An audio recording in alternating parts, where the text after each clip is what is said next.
Seigneur, nous te remercions parce que tu es avec nous toujours. Merci parce que tu veux nous parler. Tu nous accompagnes pas juste pour nous regarder et nous juger, tu nous accompagnes pour nous conduire, pour nous montrer le chemin, pour nous encourager, pour nous fortifier. Et je prie, Seigneur, vraiment que cette parole qui sera donnée ce matin puisse encourager, puisse fortifier, orienter peut-être. C'est pas ma parole, c'est ta parole, Seigneur. Vraiment, je veux te la remettre, que tu veuilles bénir aussi ce que je vais dire, que ce soit conforme à ce que tu attends de moi.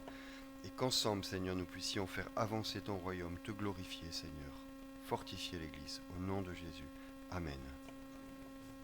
Amen. L'Église primitive, c'est vraiment pour nous une référence, n'est-ce pas? On se réfère à l'Église primitive pour avoir une image de ce que Dieu veut, de comment était l'Église du temps des apôtres fondateurs. On lit souvent ces versets qu'on trouve dans Acte 2 qui parlent de l'Église primitive et qui sont des références pour nous. Ils persévéraient dans l'enseignement des apôtres, dans la communion fraternelle, dans la fraction du pain, dans les prières, etc. Et on a une image de l'Église primitive qui est très bonne et qui correspond visiblement vraiment au démarrage de l'Église juste après la Pentecôte. C'était un temps de foi, un temps d'évangélisation très forte. L'Église grandissait chaque jour. Le Acte 2, verset 47 nous dit « Le Seigneur ajoutait chaque jour, c'est pas chaque semaine, c'est chaque jour, à l'Église ceux qui étaient sauvés. » Vous imaginez s'il y a 3 personnes de plus dans votre Église chaque jour, je pense que dans 15 jours, vous devez changer de salle. Vous voyez, c'est fou, hein? Les témoignages des martyrs étaient très forts et les martyrs étaient fidèles à Dieu, etc. C'était des chrétiens persécutés très, très, très vite et qui ont été fidèles à Dieu. Et même en fait la persécution qui a sévi dès le début de l'Église primitive semble n'avoir plutôt servi à faire croître l'Évangile qu'à l'arrêter. Dans Acte 8, verset 1, donc ce qu'on lit juste après le martyre de Étienne, on lit ce jour-là, une grande persécution éclata contre l'église de Jérusalem, et tous, à l'exception des apôtres, se dispersèrent dans les diverses régions de Judée et de Samarie. La persécution était tellement forte qu'ils sont partis, ils ont quitté là où ils habitaient, ils sont allés se réfugier dans les contrées voisines pour échapper à la persécution. Et au verset 4, donc 3 versets plus loin, on lit « Ceux qui avaient été dispersés allaient de lieu en lieu, et annonçaient la bonne nouvelle de la parole. » Ils ont fui, mais ils ne se sont pas tus. Ils ont continué à servir Dieu, à être des paroles, à être sel et lumière pour le Seigneur. Mais la lecture que je vais vous faire ce matin montre en fait une vision un peu différente. On va lire un texte dans ce qui est sans doute la dernière lettre de Paul, de Timothée, Paul est en prison. Il est emprisonné sous le royaume, sous la domination de l'empereur Néron, qui était sans doute un des pires empereurs, qui a terriblement persécuté l'Église. Il est prisonnier à Rome, Paul sait que c'est la fin de son ministère, il sait qu'il va être rapidement exécuté, bientôt exécuté, lui aussi. Et voilà, il écrit à son fidèle disciple qu'il appelle son fils dans la foi, Timothée. On va lire 2 Timothée, chapitre 4, versets 6 à 18. « Pour ma part, en effet, dit Paul, je suis déjà comme sacrifié, et le moment de mon départ approche. J'ai combattu le bon combat, j'ai terminé la course, j'ai gardé la foi. Désormais, la couronne de justice m'est réservée. Le Seigneur, le juste juge, me la rendra ce jour-là, non seulement à moi, mais aussi à tous ceux qui auront attendu avec amour sa venue. Timothée, tâche de me rejoindre au plus vite, car Démas m'a abandonné par amour pour le monde présent, et il est parti pour Thessalonique, tandis que Crescens est allé en Galatie et Tite en Dalmatie. Luc seul est avec moi. Prends Marc, amène-le avec toi, car il m'est utile pour le ministère. Par ailleurs, j'ai envoyé Tichite à Éphèse, ou Tichite. Quand tu viendras, rapporte-moi le manteau que je laissais à Troas chez Carpus et les livres, surtout les parchemins. Alexandre le forgeron m'a fait beaucoup de mal. Le Seigneur le traitera conformément à ses actes. Méfie-toi aussi de lui, car il s'est fortement opposé à nos paroles. La première fois que j'ai présenté ma défense, personne ne m'a soutenu. Tous m'ont au contraire abandonné. Qu'il ne leur en soit pas tenu compte. C'est le Seigneur qui m'a soutenu et qui m'a fortifié, afin que par mon intermédiaire le message soit pleinement proclamé et entendu de toutes les nations. C'est ainsi que j'ai été délivré de la gueule du lion. Le Seigneur me délivrera de toute œuvre mauvaise et me sauvera pour me faire entrer dans son royaume céleste. À lui soit la gloire, au siècle des siècles. Amen. Vous voyez, l'ambiance change un peu quand même. L'ambiance change un peu. Et Paul cite 8 personnes dans ce texte que j'ai lu, et il donne des nouvelles de chacun, très, très brièvement.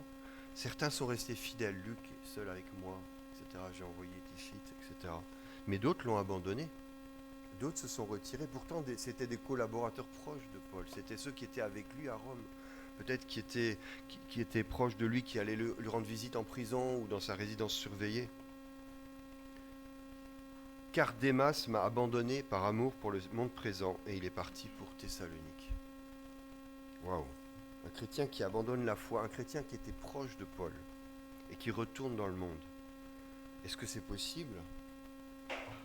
Alors qu'on a connu l'apôtre Paul, on a connu les miracles, on a entendu ses prédications, on a vu sa foi, on a vu son exemple, de se retirer et d'être de nouveau attiré par les choses du monde, par l'argent, par la richesse, par la gloire, par tout ce que le monde peut offrir, peut-être des péchés plus honteux.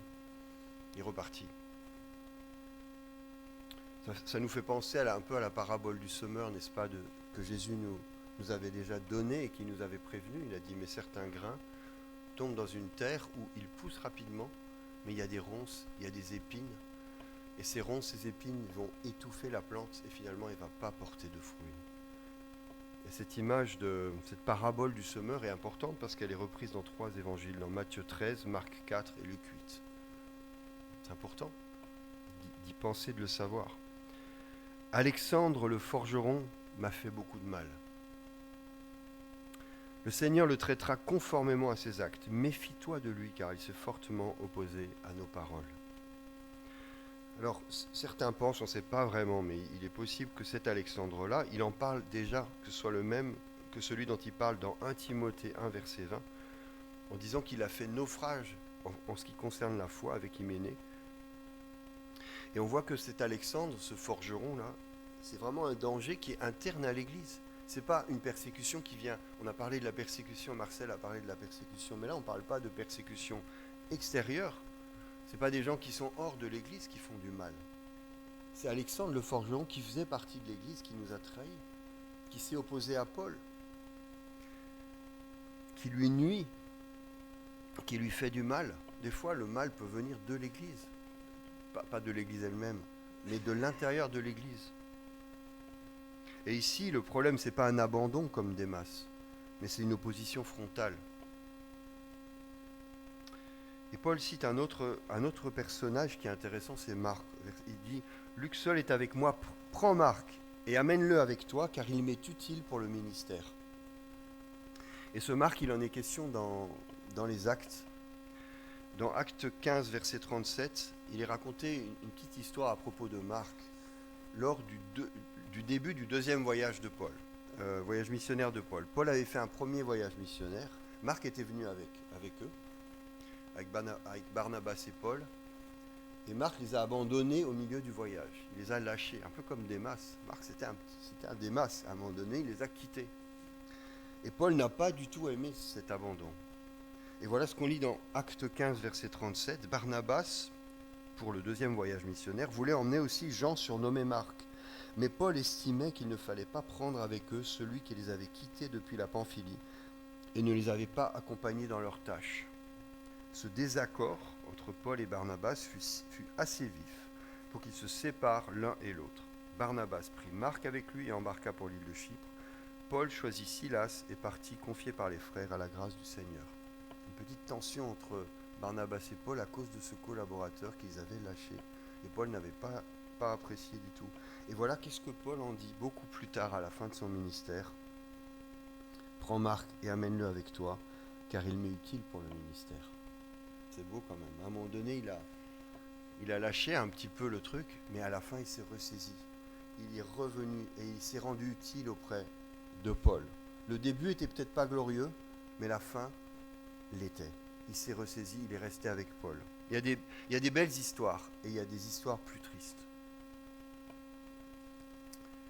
Et voilà la conclusion de tout ça, c'est que Paul dit quand même au verset 16 que la première fois que j'ai présenté ma défense, donc il était jugé. Et il était jugé à un tribunal où la condamnation à mort était facile à donner. Il n'était pas jugé pour un excès de vitesse où il risquait un retrait de permis de 3 mois. Il risquait la mort. Mais à ce procès-là, personne ne l'a assisté. Tous, au contraire, m'ont abandonné, qu'il ne leur en soit pas tenu compte. Et vous voyez cette manière dont Paul a été abandonné par tous à Rome contraste aussi. Je fais à chaque fois une petite référence à l'histoire pour comprendre aussi d'où on vient. Dans Actes 28, 12, il est raconté quand Paul est arrivé à Rome. Paul était prisonnier des Romains, il arrive en bateau, il arrive à Rome. Et voilà ce qu'on lit dans Actes 12, à partir du verset 12. Nous avons abordé à Syracuse, où nous sommes restés 3 jours. De là, en suivant la côte, nous avons atteint le Reggio. Le lendemain, le vent du sud s'est levé et en 2 jours, nous avons fait le trajet jusqu'à Puzzole. Là, nous avons trouvé des frères qui nous ont invités à passer 7 jours avec eux. C'est ainsi que nous sommes allés jusqu'à Rome. Les frères de Rome qui avaient reçu de nos nouvelles sont venus à notre rencontre jusqu'au forum d'Appius et aux 3 tavernes. En les voyant, Paul a remercié Dieu et il a pris courage.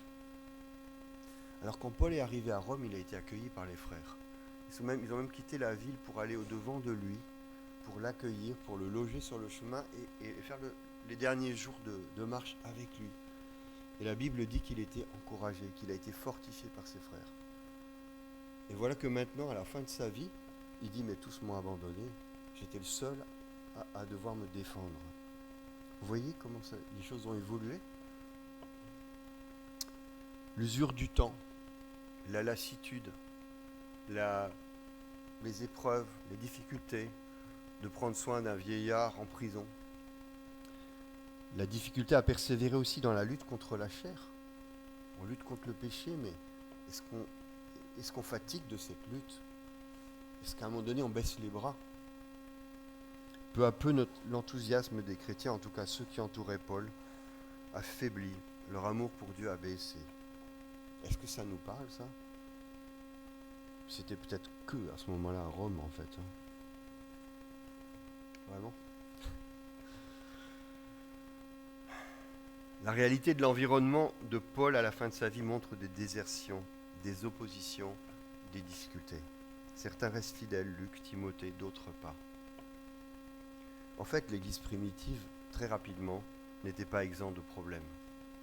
Ce qu'on a lu dans Acte 2, c'est vrai, et c'était magnifique. Mais finalement, quand on regarde, ça n'a pas tellement duré que ça. Assez vite, les problèmes sont venus. Et peut-être que notre réalité ressemble aussi un peu à ça. Peut-être que nous avons aussi des tristesses, parce qu'on a vécu des abandons, parce qu'on a peut-être des mauvais exemples en tête, qu'il y a des Démas qui étaient là et puis qui ne sont plus là maintenant. Dans plusieurs églises, j'ai entendu cette phrase où les gens disaient « Mais si tous ceux qui ont été baptisés ici étaient restés, on n'aurait pas de place dans la salle. » Alors c'est vrai qu'il y a des étudiants qui déménagent, mais malgré tout, on se rend compte qu'il y a des gens qui disparaissent. Et ça peut nous affecter, n'est-ce pas? On peut être comme Paul. Paul était affecté par ces désertions. Il dit qu'il ne leur en soit pas, qu'on leur en fasse pas rigueur, mais en fait, il est attristé. Il y a de quoi se décourager, pas vrai? Quand vous luttez pour l'évangile, vous essayez de marcher, d'être fidèle à Dieu, et autour de vous, on se décourage un peu, on a moins la pêche. C'est des mauvais témoignages qui peuvent nous décourager. C'est des frères et sœurs qui peuvent nous faire mal. Et peut-être même que des fois, on a le sentiment comme Paul que tous m'ont abandonné. En fait, je suis tout seul au bout du compte. Au moment critique. Il ne dit pas tous m'ont abandonné, quand j'étais dans ma prison tranquille. Non, tous m'ont abandonné au moment où j'ai comparu devant l'empereur Néron, qui est le pire des empereurs romains pour les chrétiens. qui les envoyait à la pelle dans les cirques pour être mangés par les lions. Aïe, aïe, aïe. Et si on pense à Jésus, Jésus, il a choisi 12 apôtres et un des 12 l'a trahi. Pourtant, Judas, c'était celui qu'il avait aussi envoyé pour évangéliser. Judas était aussi envoyé pour prêcher l'évangile. Peut-être qu'il a accompli des miracles, peut-être qu'il a accompli l'œuvre de Dieu jusqu'à la fin de sa vie, et à la fin de sa vie, il a complètement lâché. Il s'est détourné par attrait pour l'argent. Mammon a repris le dessus. David, dans son psaume, David l'a vécu aussi dans sa vie. Son propre fils Absalom l'a trahi, et beaucoup de gens ont suivi Absalom, et l'ont trahi, et des amis sur qui il comptait. Et dans le psaume 41, verset 10, il dit la chose suivante: même celui avec qui j'étais en paix, en qui j'avais confiance et qui mangeait mon pain, lève le talon contre moi. C'est tellement pire en fait, quand c'est quelqu'un qui était ton ami, à qui tu étais proche, à qui tu as partagé des choses, qui lâche, qui te trahit. C'est tellement pire. Vaut mieux être persécuté par quelqu'un de l'extérieur que tu ne connais pas. Quand Jésus est rentré à Jérusalem et que toute la foule criait « Hosanna, Hosanna, béni soit celui qui vient au nom du Seigneur », il s'est peut-être réjoui, en fait il a pleuré sur Jérusalem à ce moment-là, et quelques jours après, ce sont les mêmes qui criaient « Crucifie-le ». C'est juste incroyable, mais comment c'est possible? Comment c'est possible? Et cette foule a choisi de libérer un criminel, Barnabas, plutôt que libérer Jésus-Christ, qui leur avait fait tellement de bien. Et en fait, ces défections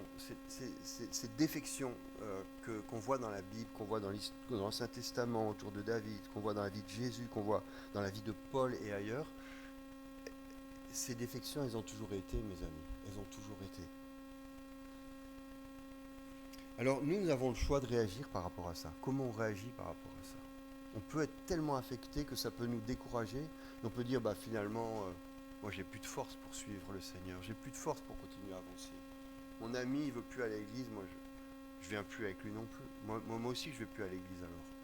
Finalement c'était lui qui manque, j'allais avec lui. Il vient plus, moi non plus je viens plus. Vous voyez, ça peut nous décourager, ça peut fragiliser notre foi. Mais l'apôtre Paul, lui, n'a pas été fragilisé par ces désertions. Au verset 17 de Timothée 4, c'est le Seigneur qui m'a soutenu et fortifié. Il dit, c'est le Seigneur. Puisque tout le monde m'a lâché, c'est le Seigneur qui m'a soutenu et qui m'a fortifié. Et au verset 18, il dit, le Seigneur me délivrera de toute œuvre mauvaise, me sauvera pour me faire entrer dans son royaume céleste. À lui soit la gloire au siècle des siècles. Amen. Il n'a pas lâché. Il ne s'est pas découragé. Il a été attristé, mais sa foi n'a pas flanché. Il a tenu debout. Vous voyez ? Et je crois que pour nous, c'est important de suivre les bons exemples. Nous aussi, on peut être confrontés à ça. Je ne connais pas vos vies, je connais pas vos vies, mais sans doute que vous avez déjà, ou que vous allez peut-être aussi être confronté à cette situation de quelqu'un qui était proche de vous, sur lequel peut-être vous comptiez même dans l'église au niveau spirituel et qui tout d'un coup se refroidit. Suivons les bons exemples, pas les mauvais. Si les hommes nous déçoivent, et honnêtement les hommes nous décevront toujours, d'une manière ou d'une autre, il n'y a que le Seigneur Jésus qui ne nous déçoit pas, et c'est sur lui qu'on doit s'appuyer. Restons nous-mêmes fidèles, fixons les yeux sur Christ. L'auteur de la lettre aux Hébreux nous encourage au chapitre 12 et au verset 3 en disant, il parle de Jésus, et il dit en parlant de Jésus, il dit, pensez à celui qui a supporté une telle opposition contre lui. Jésus a supporté une opposition terrible, pourtant c'est le Fils de Dieu. Une telle opposition contre lui de la part des pécheurs, afin de ne pas vous laisser abattre par le découragement. Vous avez de l'opposition, vous êtes senti peut-être trahi, abandonné. Jésus aussi l'a été, Paul aussi l'a été, et tant d'autres chrétiens. Et Paul, il donne un peu son testament spirituel. C'est ce que j'ai lu à partir du verset 6. Pour ma part, je suis comme sacrifié et le moment de mon départ approche. Mais voilà la conclusion. J'ai combattu le bon combat. J'ai terminé la course. J'ai gardé la foi. Il parle de la fin. Le titre de mon message, c'est la fin qui importe. Il parle de comment il finit. Parce que Démas peut-être a bien commencé, mais il a mal fini. Marc a peut-être pas très bien commencé, mais il a bien fini aussi. On peut bien commencer, mal finir. On peut mal commencer et bien finir. J'ai terminé la course, j'ai gardé la foi. Désormais, la couronne de justice m'est réservée. Le Seigneur, le juste juge, me la remettra ce jour-là. Et vous voyez, il regarde au-delà. Il regarde au-delà du présent. Le présent, pour lui, c'est la prison et c'est la décapitation. C'est ça le présent. C'est ça, à vue humaine, c'est ça qui est devant lui. Mais ce qu'il voit, il lève les yeux, il regarde au ciel. Et il dit, la couronne de justice m'est réservée.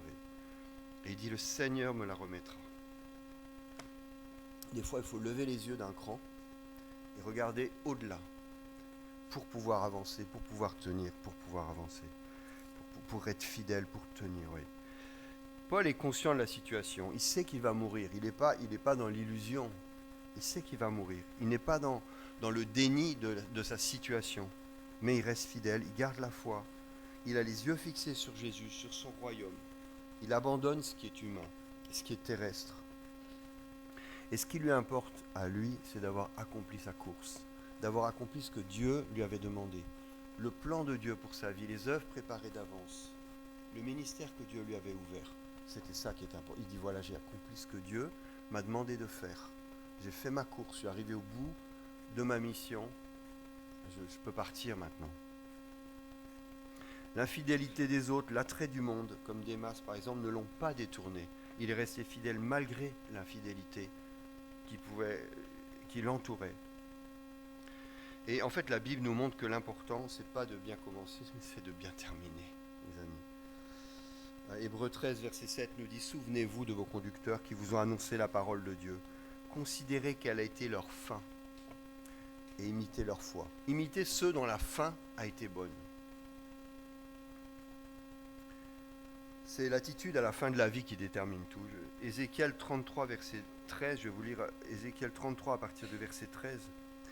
Lorsque j'affirme au juste qu'il vivra, s'il place sa confiance dans sa justice et se met à commettre l'injustice, toute sa justice passée sera oubliée. Et il mourra à cause de l'injustice qu'il a commise. Mais lorsque je dis au méchant, tu vas mourir, c'est certain, s'il renonce à son péché et se met à appliquer le droit et la justice, s'il rend le gage, s'il restitue ce qu'il a extorqué, s'il suit les prescriptions qui donnent la vie en ne commettant plus d'injustice, il vivra, il ne mourra pas. Tous les péchés qu'il a commis seront oubliés. Puisqu'il applique le droit et la justice, il vivra, c'est certain. C'est la fin qui compte. C'est comment on finit.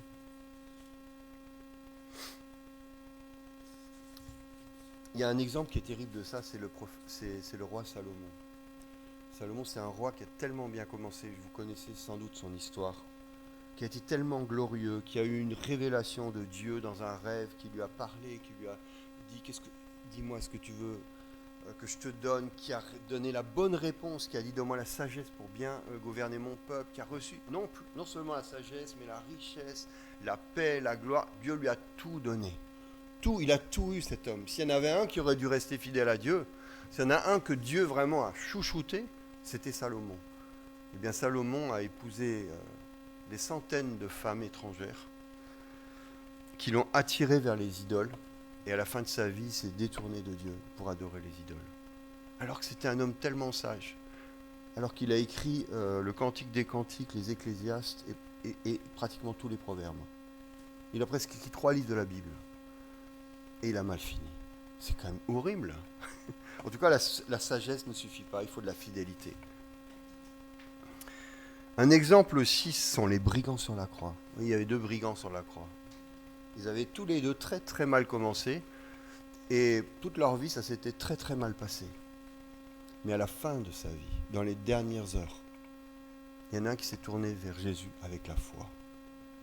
Et il a été sauvé. C'est extraordinaire. Et pour terminer, je voudrais vraiment répéter encore cette phrase de Paul, et pour que vraiment, en tout cas moi je me l'approprie et je vous encourage à le faire. J'ai combattu le bon combat, j'ai terminé la course, j'ai gardé la foi. 2 Timothée 4, 7. 2 Timothée 4, 7. Et si certains d'entre nous sont en train de s'éloigner, je vous invite à revenir à Dieu. Si certains se découragent, je vous invite à reprendre courage en Dieu.